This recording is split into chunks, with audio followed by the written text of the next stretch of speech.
आज राष्ट्रपिता महात्मा गांधी की पुण्यतिथि को देश शहीदी दिवस के रूप में मना रहा है। शिमला में मुख्यमंत्री सुखविंदर सिंह सुक्खू समेत अन्य नेताओं ने राष्ट्रपिता महात्मा गांधी को उनकी पुण्यतिथि पर रिज मैदान स्थित प्रतिमा पर पुष्प अर्पित कर श्रद्धांजलि दी। श्रद्धांजलि अर्पित करने के बाद कांग्रेस नेता मनरेगा का नाम व स्वरूप बदलने के विरोध में 2 घंटे तक उपवास पर बैठे।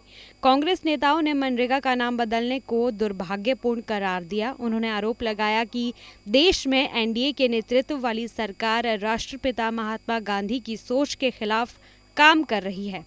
मनरेगा से महात्मा गांधी के नाम हटाने को मुख्यमंत्री सुखविंदर सिंह सुक्खू ने दुर्भाग्यपूर्ण कृत्य बताया। देखिए, हिमाचल प्रदेश में मनरेगा के तहत जो रोजगार के अवसर पंचायतों द्वारा पैदा किए जाते थे, उन अवसरों को समाप्त कर दिया गया है। पहले पंचायत प्रधान योजना बनाता था, कच्ची सड़कें बनाने के लिए मनरेगा का सदुपयोग करता था, गांव में रहने वाले युवा रोजगार के लिए रोजगार के साधन पैदा करता था, महिलाओं के लिए रोजगार के साधन पैदा करते थे। कोरोना काल में अगर इस देश में किसी योजना ने रोजगार के अवसर पैदा किए, वो मनरेगा थी। भारतीय जनता पार्टी की सरकार ने मनरेगा को समाप्त कर दिया है। समाप्त करने का मतलब ये है कि उसका नामकरण तो बदला ही है, लेकिन उसकी आत्मा पूरी तरह ख़त्म कर दी गई है। अब पंचायत प्रधानों के हाथ में वो शक्तियाँ नहीं रहेगी, पंचायत सेक्रेटरियों के हाथ में वो शक्तियाँ नहीं रहेगी।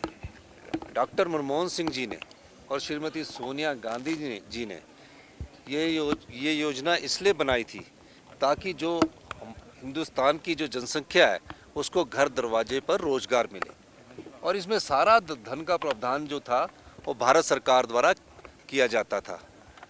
जिस समय ये बिल पास हुआ तो विश्व का एक ऐसा बिल था जहाँ घर दरवाजे के पास 2 किलोमीटर के दायरे में रोजगार के अवसर पैदा करने पड़ेंगे।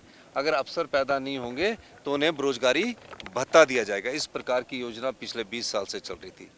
भारतीय जनता पार्टी ने जो गांव में रहने वाले युवा साथी हैं, जो मजदूर हैं, जो गरीब हैं, जो महिलाएं मनरेगा में काम करके अपने परिवार का पेट पालती थी, जो युवा, जो बुजुर्ग गांव में रहकर अपने परिवार का पेट पालते थे, अब उनके पेट पर भारतीय जनता पार्टी की सरकार ने लात मारी है।